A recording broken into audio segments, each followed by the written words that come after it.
نہایت ہی واجب الاحترام معزز سامعین، بزرگوں، دوستوں، عزیز بھائیوں، آج محرم کی بھی 6 تاریخ ہے اور شمسی سال 6 سپٹمبر ہے۔ یہ عجیب ویسے واقعہ ہوا ہے کہ یہ قمری سال اور شمسی سال کی تاریخیں جو ہیں وہ اکٹھی چل رہی ہیں۔ کسی جگہ میں یہ بات کر رہا تھا تو مجھے ویسے پہلے نہیں پتا تھا کہ یہ کنفیوژن لوگوں کے ذہن میں ہے۔ یہ قمری سال کو لوگ شاید اسلامی سال بھی کہتے ہیں، تو اس کا اسلام سے کوئی تعلق نہیں ہے۔ ایک دنوں کا حساب کتاب ہے جو آپ چاند کے حوالے سے لیتے ہیں، اور ایک جو ہے وہ آپ سورج کے حوالے سے لیتے ہیں۔ تو یہ آپ کا جو جنوری فروری والا سال ہے یہ شمسی سال ہے، اور یہ جو محرم سے شروع ہوتا ہے یہ قمری سال ہے۔ اس کا اسلام سے کوئی تعلق نہیں۔ اچھا، وہ بندے بڑے حیران ہوئے، وہ کہنے لگے جی ہم تو آج تک یہی سنتے رہے ہیں کہ یہ جو چاند والے مہینے ہیں یہ اسلامی سال ہے۔ میں نے کہا وہ کیوں؟ جی وہ بتاتے ہیں کہ ہماری عبادات جو ہیں وہ چاند کے ساتھ چلتی، یعنی رمضان جو ہے وہ چاند کے ساتھ چلتا ہے، پھر حج بھی ہم 9 ذی الحج کو کرتے ہیں، تو اس لیے لوگ اس کو پھر اسلامی سال کہتے ہیں۔ تو میں نے ان کی توجہ مبذول کروائی، میں نے کہا کہ جو سب سے اہم عبادت ہے وہ نماز ہے، تو نمازیں ہم چاند کو دیکھ کے نہیں پڑھتے، سورج کو دیکھ کے پڑھتے ہیں۔ یعنی وہ تو سورج ڈلے گا تو ظہر شروع ہوگی، پھر اس کا سایہ دوگنا، یعنی نمازیں آپ نے سورج کو دیکھ کے پڑھنی۔ اسی طرح روزہ رمضان چاند دیکھ کے شروع ہوگا، لیکن روزہ افطاری جو ہے وہ سورج کو دیکھ کے کرنی، وہ چاند کو دیکھ کے نہیں کرنی۔ تو یہ پتہ نہیں کس نے یہ بات پھیلا دی، ویسے مجھے نہیں اس کی تاریخ کا پتہ کہ یہ اسلامی سال ہے یا غیر اسلامی سال ہے۔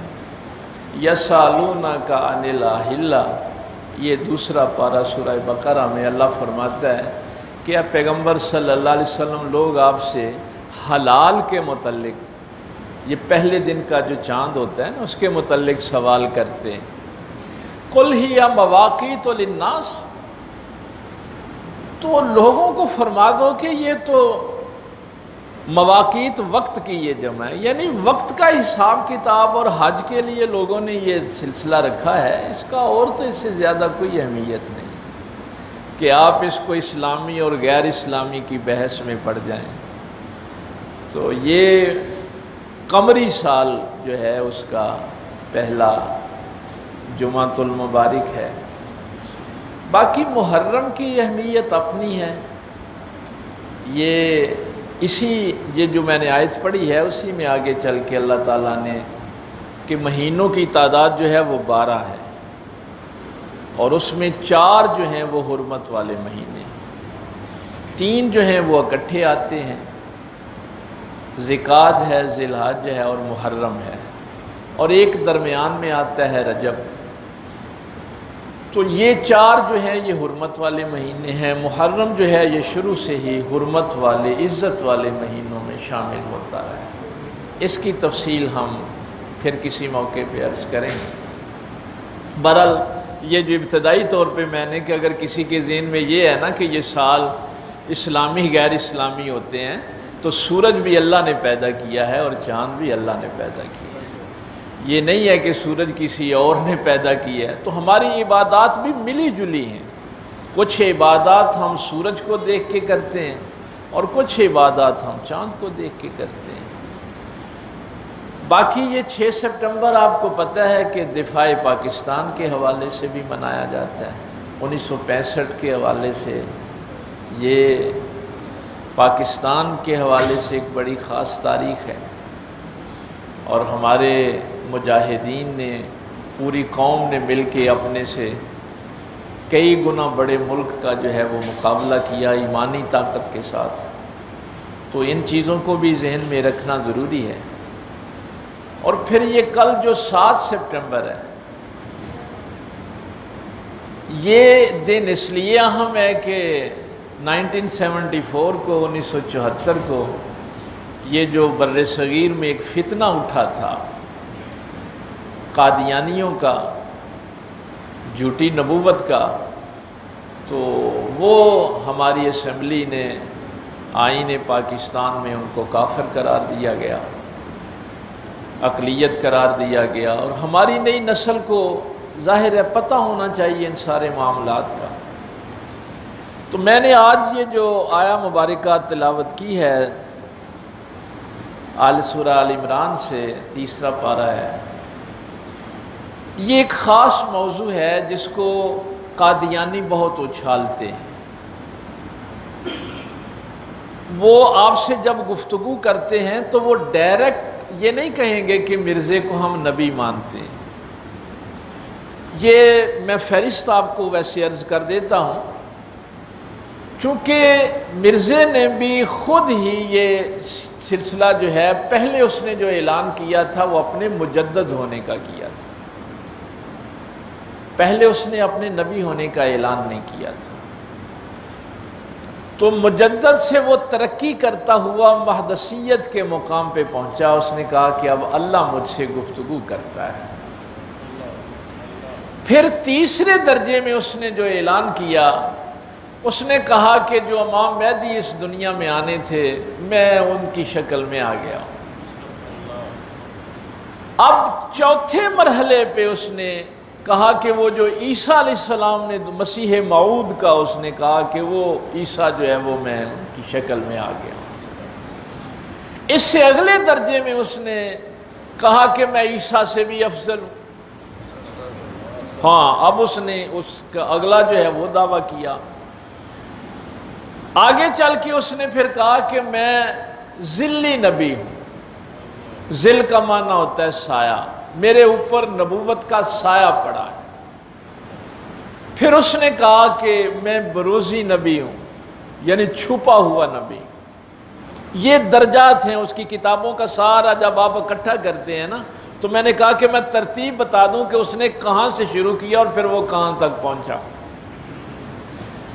ذلی نبی اور بروزی نبی کے بعد پھر اس نے کہا کہ اب اس نے پھر نبوت کا اعلان کیا کہ مجھے خواب، میرا جی تو نہیں چاہتا لیکن مجھے خواب آتے ہیں کہ تو اعلان کر کے تو نبی ہے، لیکن میں صاحب شریعت نبی نہیں.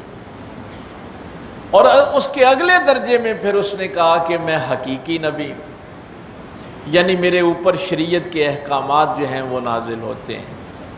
اور اس کے بعد پھر اس نے کہا کہ میں ختم نبوت کے خلاف نہیں ہوں، میں اسی شریعت کو لے کے چلوں گا جو شریعت حضرت محمد صلی اللہ علیہ وسلم لے کے آئے. پھر اس نے آگے یہ دعویٰ کیا کہ نبی پاک صلی اللہ علیہ وسلم کا وصال ہو گیا ہے، تو نبوت جو ہے یہ ایک نعمت ہوتی ہے، تو یہ کیسے ہو سکتا ہے کہ اللہ تعالیٰ اپنی تمام مخلوقات کو نبوت جیسی نعمت سے محروم کر دے. دعویٰ اس نے یہ کیا کہ یہ کیسے ہو سکتا ہے کہ اللہ تعالیٰ ساری مخلوق کو نبوت کی نعمت سے محروم کر دے. اب وہ جو نبی پاک صلی اللہ علیہ وسلم حضرت محمد صلی اللہ علیہ وسلم مبعوث ہوئے تھے، اللہ نے فیصلہ کیا ہے کہ ان کو 2 دفعہ مبعوث کرنا ہے. تو ایک دفعہ تو 1400 سال پہلے وہ مبعوث ہوئے، اب ان کی شکل، میں اپنی شکل میں اب دوسری دفعہ مبعوث ہو گیا ہوں. یہ ساری چیزیں ذہن میں، یعنی جب وہ آپ سے گفتگو کرتے ہیں تو جہاں پر آپ پہ ان کا زور چلتا ہے وہیں پہ چلا لیتے ہیں. اگر مجدد کہیں ٹھیک ہے یہاں تک ہی مان لو، امام مہدی مان لو، تو یہ آخر میں پھر اس نے پاک پیغمبر صلی اللہ علیہ وسلم کی بھی توہین جو ہے وہ شروع کر دی کہ میں ان سے بھی بڑا نبی ہوں، لعنت اللہ علی الکاذبین. تو یہ 12 درجات ہیں اس کے، یعنی اس نے مجدد سے شروع کیا تھا اور پھر آخر میں اس نے آ کے یہ بات کہی. لیکن زیادہ تر ان کا جو فوکس ہوتا ہے گفتگو کا وہ مسیح موعود پہ ہوتا ہے کہ وہ جو عیسیٰ علیہ السلام نے آنا تھا وہ میں اس دنیا میں آ گیا. باقی وہ سلسلہ جو ہے وہ بعد میں کرتے ہیں. اب اس آیت کا وہ سہارا لیتے ہیں. اللہ تعالیٰ نے فرمایا اِنَّ مَثَلَ عِیسیٰ عِندَ اللہِ کَمَثَلِ آدم. جو آیت آج میں نے تلاوت کی ہے. اِذْ قَالَ اللّٰهُ یَا عِیسیٰ اِنِّی مُتَوَفِّیکَ. جب اللہ تعالیٰ نے فرمایا کہ عیسیٰ میں تجھے وفات دوں گا وَرَافِعُکَ اور تجھے میں اپنے رافعُکَ بلا لوں گا, اٹھا لوں گا, بلند کر دوں گا. رفت کا معنی بلندی الیہ. وَمُطَہِّرُکَ مِنَ الَّذِینَ کَفَرُوا اور یہ جو کفار تیرے اوپر تہمتیں لگاتے ہیں ان سے میں تجھے پاک کر دوں گا. وَجَاعِلُ الَّذِینَ اتَّبَعُوکَ فَوْقَ الَّذِینَ کَفَرُوا إِلَى یَوْمِ الْقِیَامَةِ اور تیری اتباع کرنے والے, تیرے ماننے والے جو ہیں ان کو میں قیامت تک کافروں پر فوقیت دیے رکھوں گا. ثُمَّ إِلَيَّ مَرْجِعُکُمْ پھر تم سب میری طرف پلٹو گے. فَأَحْكُمُ بَيْنَكُمْ اور پھر میں تمہارے درمیان فیصلہ کر دوں گا. فِي مَا كُنْتُمْ فِيهِ تَخْتَلِفُونَ جن چیزوں میں تم اختلاف کرتے تھے. اب عیسیٰ علیہ السلام کے متعلق ایک یہودیوں کا عقیدہ ہے. یہود یہ کہتے ہیں کہ ان کو صلیب پہ چڑھا دیا گیا, ان کو پھانسی ہو گئی اور پھر ان کو دفن کر دیا گیا. یہ یہودیوں کا عقیدہ ہے. عیسائیوں کا عقیدہ یہ ہے کہ ان کو صلیب پہ تو چڑھایا گیا لیکن صلیب پہ چڑھانے کے بعد وہ پھر زندہ ہوئے, پھر دفن نہیں ہوئے بلکہ ان کو آسمانوں پہ اٹھا لیا گیا. یہ عقائد جو ہیں یہ اپنے ذہن میں رکھنے ہیں کہ عیسیٰ علیہ السلام کے متعلق یہودیوں کا عقیدہ کیا ہے اور عیسائیوں کا عقیدہ کیا ہے. ہمارا مسلمانوں کا عقیدہ یہ ہے کہ اللہ تعالیٰ نے ان کو زندہ آسمانوں پہ اٹھا لیا. اب وہ قرب قیامت پھر دنیا میں تشریف لائیں گے اور یہ جن لوگوں نے ان کے خلاف سازش کی تھی یعنی یہودیوں نے, ان کے خلاف وہ جنگ کریں گے. اس زمین پہ نظام عدل جو ہے وہ قائم ہوگا اور پھر وہ ان کو تبھی موت آئے گی اور پھر ان کو دفن کر دیا جائے گا. ایک چوتھا عقیدہ ہمارے مسلمانوں کے اندر بھی موجود ہے. وہ یہ کہتے ہیں کہ اللہ تعالیٰ نے عیسیٰ علیہ السلام کو اپنی طرف اٹھایا ہے لیکن وفات کے بعد اٹھایا ہے. تو یہ 4 عقائد ہیں جو عیسیٰ علیہ السلام کے متعلق اس وقت اس دنیا میں چل رہے ہیں.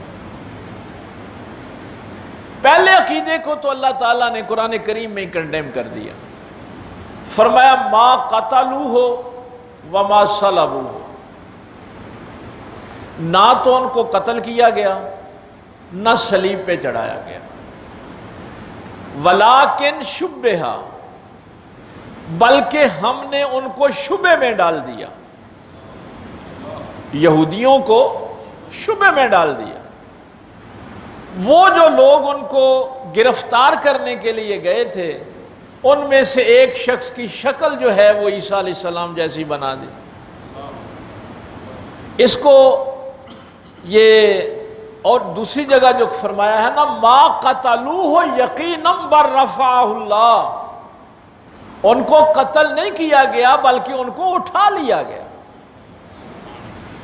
تو اس عقیدے کو تو قرآن نے سیدھا سیدھا کنڈیم کیا کہ نہ عیسیٰ علیہ السلام قتل ہوئے ہیں نہ صلیب پہ چڑھے. اب وہ جو ایک روایت یہ ہے کہ وہ جو یہودی تھا جس کی یہ شکل بنا دی گئی وہ چیختا چلاتا بھی رہا کہ نہیں میں تو فلاں ہوں, لیکن انہوں نے کہا کہ نہیں تو ہی عیسیٰ ہے اور اس کو صلیب پہ چڑھایا گیا. چونکہ یہ سازش یہودیوں نے کی تھی. انہوں نے بادشاہ وقت سے کہا تھا کہ یہ تیری حکومت پہ قبضہ کرنا چاہتا ہے, یہ لوگوں کو تیرے خلاف بہکاتا ہے، اور بادشاہ نے صلیب کا ان کو سولی پہ چڑھانے کا فیصلہ کر لیا۔ لیکن وہاں ایک بڑی عجیب بات، یہ جو پچھلی آیت ہے نا اس میں ہے وَمَكَرُوا وَمَكَرَ اللَّهُ وَاللَّهُ خَيْرُ الْمَاكِرِينَ۔ ایک یہودیوں نے خفیہ تدبیر کی اور ایک اللہ نے خفیہ تدبیر کی۔ وَاللَّهُ خَيْرُ الْمَاكِرِينَ، اور اللہ بہترین خفیہ تدبیر کرنے والا۔ پچھلی آیت یہ ہے۔ اب یہودیوں نے تو سوچا تھا کہ ہم عیسیٰ علیہ السلام کو صلیب پہ چڑھا دیں گے۔ یہ مکر جو لفظ ہے نا، یہ اردو اور عربی میں اس کا بھائی فرق ہے۔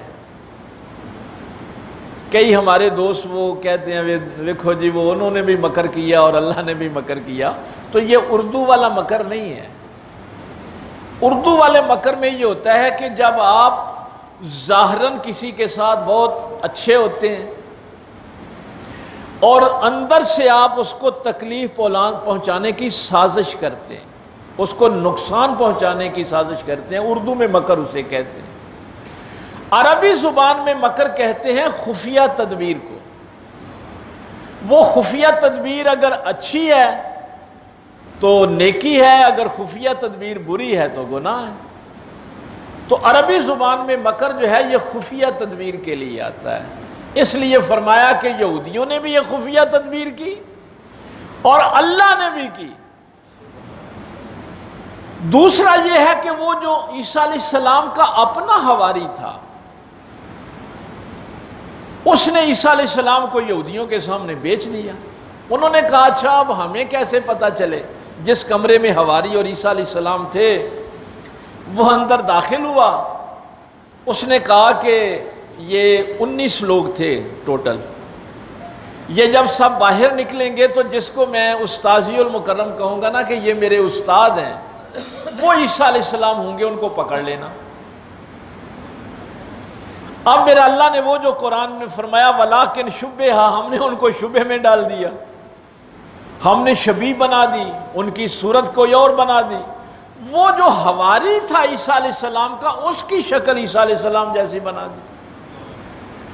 اب جب وہ باہر نکلا تو باقی حواری کہنے لگے استاذی یہ ہمارے استاد ہیں، اب اس کی شکل جو کہ عیسیٰ علیہ السلام جیسی تھی۔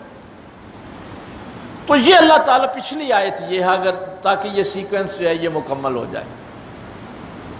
اللہ تعالیٰ نے فرمایا اس آیت میں اذ قال اللہ یا عیسیٰ، اللہ نے فرمایا عیسیٰ انی متوفی کا۔ عربی زبان میں وفا کا جو لفظ ہے اس کا مطلب ہوتا ہے پورا پورا لینا۔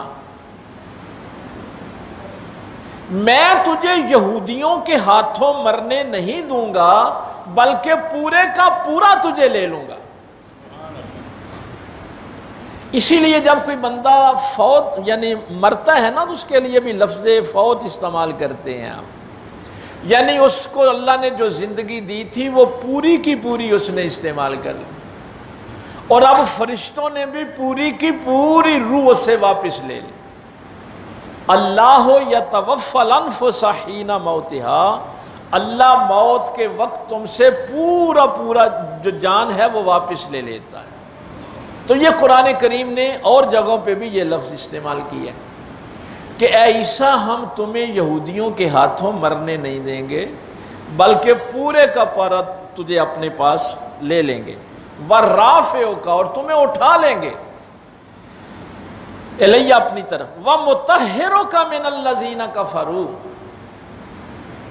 اور تجھے پاک کر دیں گے جو یہ الزامات کافر تیرے اوپر لگاتے ہیں۔ یہودیوں نے اصل بات یہ پھیلائی ہوئی تھی کہ عیسیٰ چونکہ بغیر باپ کے پیدا ہوئے ہیں تو ان کے نسب پہ بہت بری باتیں کرتے تھے۔ تو اللہ تعالیٰ نے یہ بھی عیسیٰ علیہ السلام سے وعدہ کیا کہ یہ جو تمہیں تمہارے نسب کی وجہ سے تنگ کرتے ہیں، ایک تو ان کے نسب پہ تنگ کرتے تھے اور دوسرا وہ یہ کہتے تھے کہ صلیب پہ وہ شخص چڑھتا ہے، ہم تو وہ لفظ بھی استعمال نہیں کر سکتے لیکن چونکہ وہ آپ تک بات پہنچانی ہے، تو وہ کہتے تھے کہ لعنتی آدمی صلیب پہ چڑھتا ہے۔ تو اللہ تعالیٰ نے فرمایا کہ یہ جو تیرے نسب پہ بات کرتے ہیں یا تیری موت پہ بات کرتے ہیں، ہم ان چیزوں سے، الزامات سے تجھے پاک کر دیں۔ اور یہ اللہ تعالیٰ نے کام کب کیا؟ جب میرے اور تمہارے آقا و مولا سرکار مدینہ صلی اللہ علیہ وسلم تشریف لائے۔ سرکار نے عیسیٰ علیہ السلام کی ولادت کا بھی تذکرہ پاکیزگی کے ساتھ کیا اور ان کا زندہ آسمانوں پہ اٹھایا جانا بھی بیان فرما دیا۔ وَجَائِلُ الَّذِينَ اتَّبَعُوكَ، اور ہم بنا دیں گے ان لوگوں کو جو تیری اتباع کرتے ہیں، فوق الَّذِينَ كَفَرُوا، کافروں کے اوپر برتری دیں گے، الی یوم القیامہ، قیامت تک۔ ثم الی مرجعکم فاحکم بینکم فیما کنتم فیہ تختلفون۔ یہ 5 وعدے ہیں جو اللہ تعالیٰ نے عیسیٰ علیہ السلام کے ساتھ کیے۔ اب یہ اس کا بھی چونکہ دعویٰ یہ ہے کہ یہ مسیح موعود جو عیسیٰ علیہ السلام نے آنا تھا، یہاں میں ایک بات آپ سے جو ہے وہ خصوصی طور پہ عرض کرنا چاہتا ہوں۔ مخلوق خدا جب اللہ کی نافرمانی کرتی ہے تو اللہ تعالیٰ کے 2 طریقے ہیں جو قرآن کریم نے بیان کیے۔ ایک تو قوم نوح، اللہ کے نبی کا انکار کیا، عذاب آیا، قوم غرق کر دی گئی۔ قوم عاد، عذاب آیا، ختم کر دی گئی۔ قوم سمود، عذاب آیا، ختم کر دی گئی۔ ایک تو یہ طریقہ ہے کہ جو اللہ رسول کی نافرمانی کرے، نبی اپنی حجت مکمل کرتا ہے، دلائل دیتا ہے، نہیں مانتے تو ان پہ عذاب آ جاتا ہے۔ لوط علیہ السلام کی قوم، قرآن میں ذکر ہے یہ ساری اقوام کا۔ دوسرا طریقہ اللہ تعالیٰ کا یہ ہے کہ جب کوئی قوم نہیں مانتی تو اللہ تعالیٰ نبی کو حکم دیتا ہے کہ ہجرت کر جاؤ۔ ڈائریکٹ عذاب نہیں آتا آسمان سے۔ ابراہیم علیہ السلام عراق سے ہجرت کر کے شام گئے، موسیٰ علیہ السلام مصر سے ہجرت کر کے شام چلے گئے، میرے اور تمہارے آقا و مولا صلی اللہ علیہ وسلم مکہ سے ہجرت کر کے مدینہ شریف تشریف لائے۔ تو دوسرا طریقہ جو ہے اللہ تعالیٰ کا وہ یہ ہے کہ اللہ تعالیٰ اپنے نبی سے حکم فرماتا ہے کہ آپ ہجرت کر جائیں، اور پھر وہی نبی اپنی پوری شان و شوکت کے ساتھ آ کے ان کو تہس نہس کر دیتا ہے، ختم کر دیتا ہے۔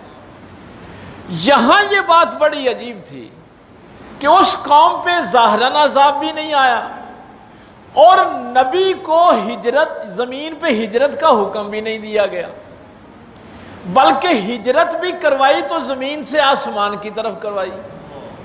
یہ جو چوتھی بات ہے نا کہ ہم تمہیں پھر لے کے آئیں گے، فوقیت دیں گے، یہ بڑی حیرانگی والی بات تھی کہ عیسیٰ علیہ السلام کے لیے یہ خصوصی معاملہ کیوں ہوا؟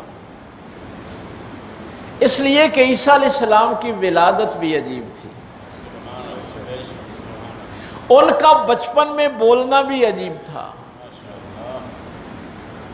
اچھا ایک بات میرے ذہن سے نہ نکل جائے، اچانک بات ذہن میں آ گئی۔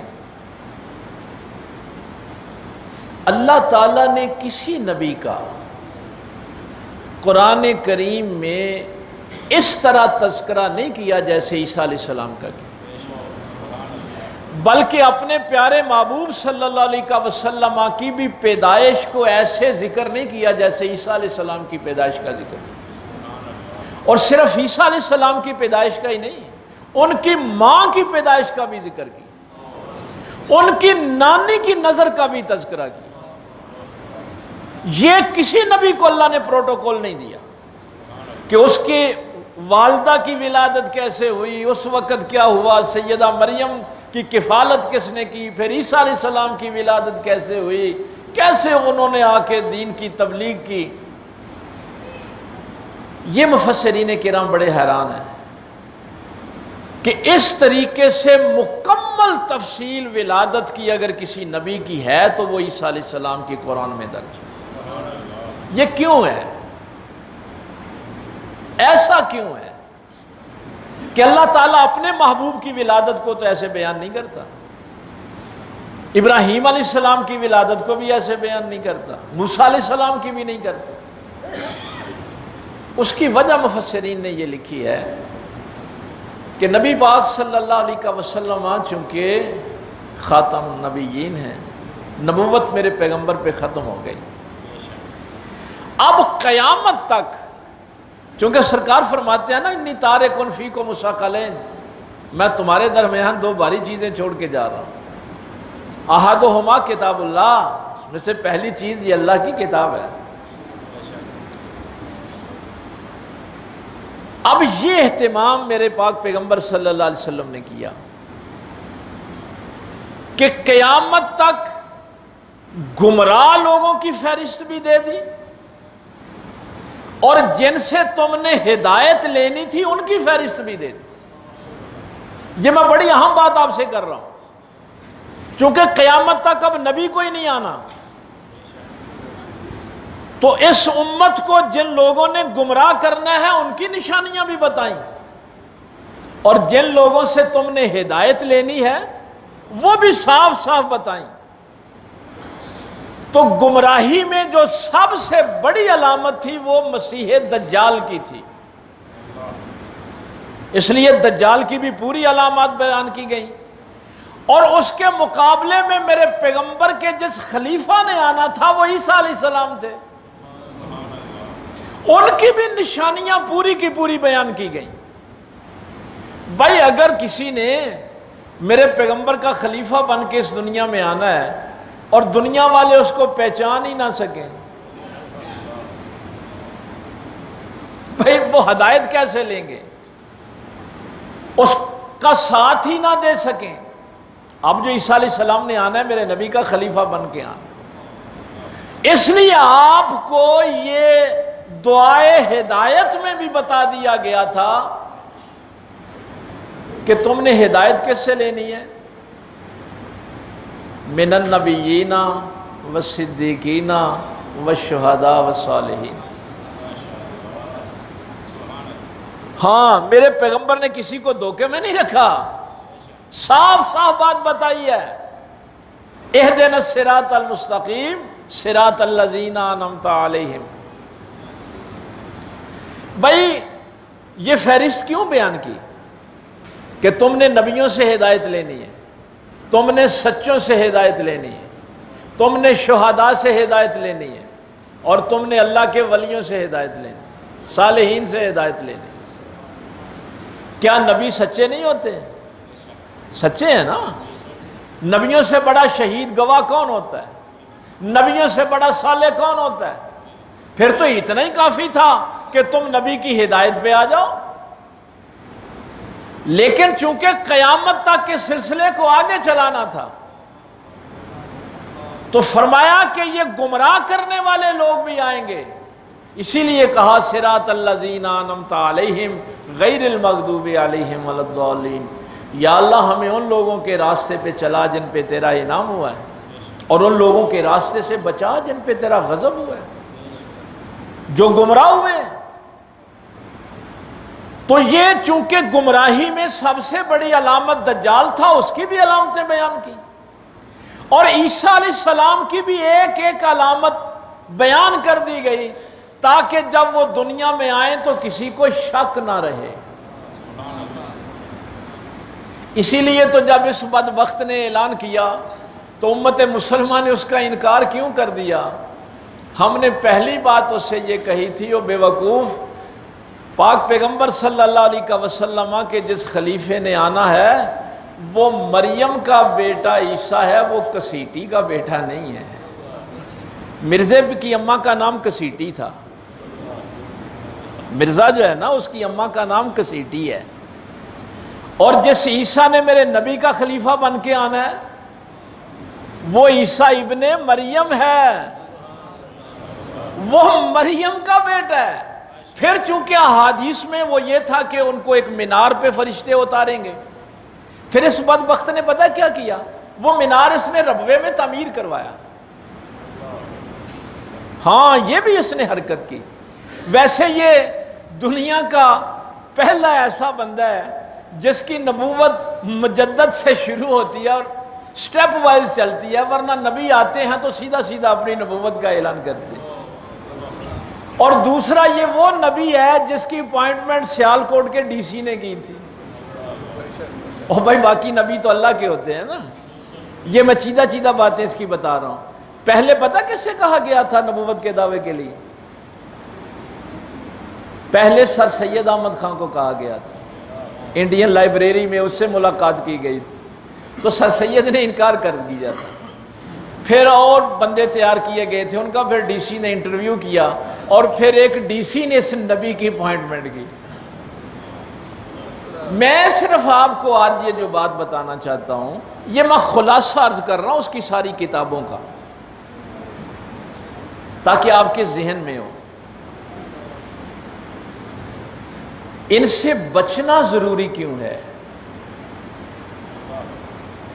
پیر میر علی شاہ صاحب رحمۃ اللہ تعالیٰ علیہ ایک بڑی بات فرمایا کرتے تھے کہ اگر کوئی بندہ ڈائریکٹ نبی پاک صلی اللہ علیہ وسلم کی خدمت کرنا چاہتا ہے،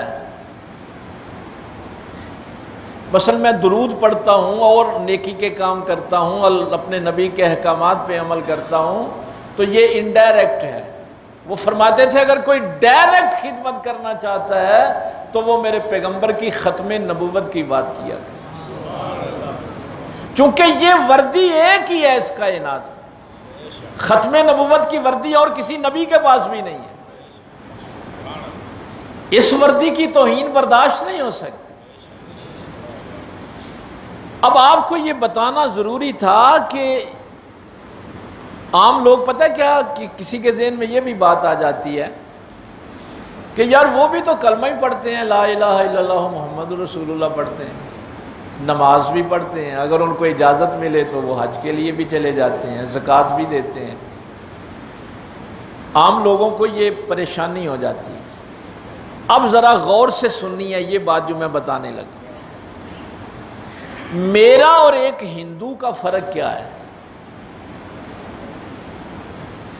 ہندو کا عقیدہ یہ ہے کہ یہ لا الہ الا اللہ محمد رسول اللہ پڑھنے والا مسلمان ہے۔ ہندو مجھے ایک مسلمان سمجھتا ہے کہ یہ اللہ کی توحید کا اقرار کرتا ہے اور حضرت محمد صلی اللہ علیہ وسلم کی رسالت کا اقرار کرتا ہے، اس لیے یہ مسلمان ہے۔ اور میں اپنے اوتاروں کو مانتا ہوں، اپنی ویدوں کو مانتا ہوں، میں ہندو ہوں۔ ہندو کو یہ پتہ ہے کہ یہ مسلمان ہے اور میں ہندو ہوں۔ عیسائی کو بھی یہ پتہ ہے۔ عام لوگ یہ سوال کرتے ہیں کہ آپ عیسائیوں کے ساتھ اٹھتے بیٹھتے ہیں، ہندوؤں کے ساتھ اٹھتے بیٹھتے ہیں، سکھوں کے ساتھ، ان سے مثلاً قطع تعلقی کیوں؟ ان کے ساتھ اتنی نفرت کیوں؟ اس بات کا پتہ ہونا چاہیے آپ کو کیا پتہ ہے کہ میں عیسیٰ علیہ السلام کو ماننے والا عیسائی ہوں اور یہ حضرت محمد صلی اللہ علیہ وسلم کو ماننے والا مسلمان ہے۔ ایک یہودی کو یہ پتہ ہے کہ یہ مسلمان ہے، میں یہودی ہوں۔ سکھ کو بھی پتہ ہے یہ مسلمان ہے اور میں سکھ ہوں۔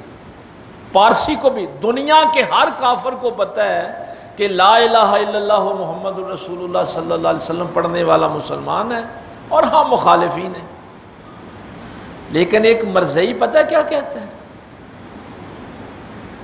یہ میں نے جو 12 سٹیپ اس کے بتائے تھے نا، کہ وہ محمد صلی اللہ علیہ وسلم دوبارہ مبعوث ہوئے ہیں۔ اب جب وہ کلمہ پڑھتے ہیں نا لا الہ الا اللہ محمد رسول اللہ، تو اس سے مراد ان کا مرزا محمد رسول اللہ ہوتا ہے۔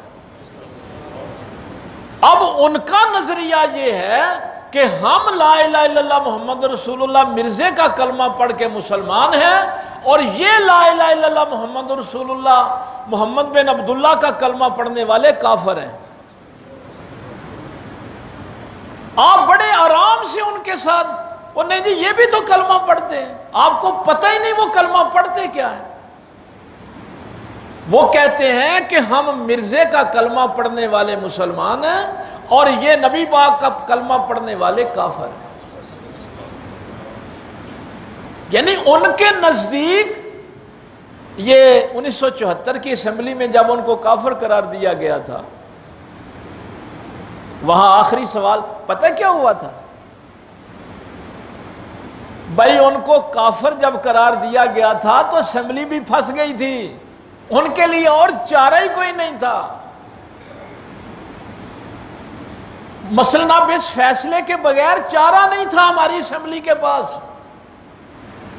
جب اٹارنی جنرل نے مرزا ناصر سے یہ سوال کیا کہ جو شخص مرزے کو نبی نہ مانے تمہارا اس کے متعلق کیا خیال ہے، تو مرزا ناصر نے کہا تھا کہ ہم اسے کافر سمجھتے ہیں۔ یہ کوئی ایسی بات نہیں ہو گئی تھی، اس نے کہا تھا کہ جو ہمارے مرزے کو نبی نہیں مانتا ہم اسے کافر سمجھتے ہیں۔